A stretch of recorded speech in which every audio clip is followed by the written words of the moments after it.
আমি এ ব্যাপারে আমার কাছে সুস্পষ্ট কোনো বক্তব্য নাই, তবে বিচ্ছিন্ন বক্তব্য আমি পেয়েছি বিভিন্ন মিডিয়ার মাধ্যমে, যেটি একটি বক্তব্যের সাথে তাদের প্রেস রিলিজ সাংঘর্ষিক হয় এবং তাদের ফেসবুক স্ট্যাটাসের সাথে এবং তাদের প্রেস রিলিজের সাথে এটি সাংঘর্ষিক হচ্ছে বলে আমার মনে হচ্ছে। তবে যাই ঘটুক না কেন, আমার কাছে মনে হচ্ছে মেয়েরা মায়ের জাত, বোনের সবার ঘরেই মা বোন রয়েছে, সেই জায়গাটা থেকে সম্মান প্রদর্শন করে আসলে সব কিছুই করা উচিত।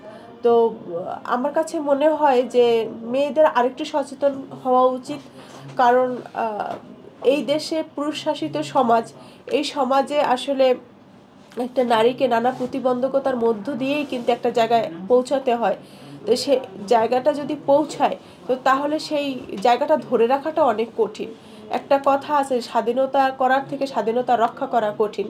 যেমন বাংলাদেশে এটা আমরা সবাই টের পাচ্ছি যে ফ্যাসিস্ট বোধহয় পালিয়েছে, এবার মনে হয় আমরা সুখে শান্তিতে বসবাস করব, কিন্তু আমরা কিন্তু তার উল্টোটা দেখছি। তো যাই হোক, এরকমই কিছু কিছু বিষয়। তবে আমার কাছে সর্বশেষ এইটুকুই বার্তা যে একজন নারী, সে ঘর সামলে আবার বাহিরও সামলাতে হচ্ছে, সব কিছু অনেক কষ্ট, অনেক পরিশ্রম করে একটা মেয়ে এই জায়গাটা আসে, একজন নারী এই জায়গাটা আসে, সে কারো স্ত্রী, কারো মা, কারো সন্তান, কারো কন্যা, কারো বোন। তো তাদেরকে আসলে রেসপেক্ট করা উচিত। একটা বিষয় থাকে, এই বিষয়টা আসলে তাদের সূক্ষ্মভাবে এই বিষয়টা নেওয়া উচিত এবং যে বা যারা এটার সাথে জড়িত থাকে তাদেরকে দৃষ্টান্তমূলক শাস্তি দেওয়া উচিত।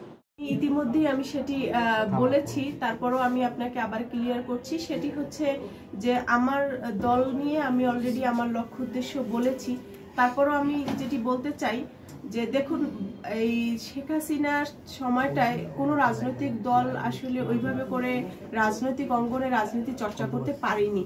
তো সেক্ষেত্রে এখন যেহেতু 5ই আগস্টের পর রাজনৈতিক অঙ্গনটা উন্মুক্ত হয়ে গেছে, সাধারণ মানুষ রাজনৈতিকভাবে সচেতন হয়েছে এবং রাজনীতিটাকে চর্চা করতে চায়, তো সেই জায়গা থেকে অনেক রাজনৈতিক দলে আত্মপ্রকাশ হয়েছে। আমি সব রাজনৈতিক দলকে আমার দলের পক্ষ থেকে আন্তরিক শুভেচ্ছা জানাচ্ছি, অভিনন্দন জানাচ্ছি এবং এটি একটি এই দেশের রাষ্ট্রের নাগরিকের আমি মনে করি অধিকার, সে রাজনৈতিক চর্চা করতে পারে। কিন্তু আমার জায়গা থেকে আমি যেটা চাচ্ছি যে আমরা কোনো রাজনৈতিক দলকে প্রতিপক্ষ মনে করি না। আমাদের কাছে মনে হচ্ছে সিস্টেমটা পরিবর্তন করা দরকার। আমাদের আন্দোলনটা সিস্টেমের উপরে।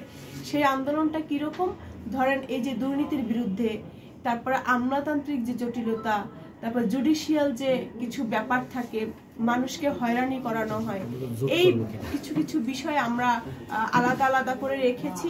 এগুলো নিয়ে আমরা খুব শীঘ্রই মাঠে নামবো এবং আমরা কাজ করব, তখন আপনারা অবশ্যই জানতে পারবেন।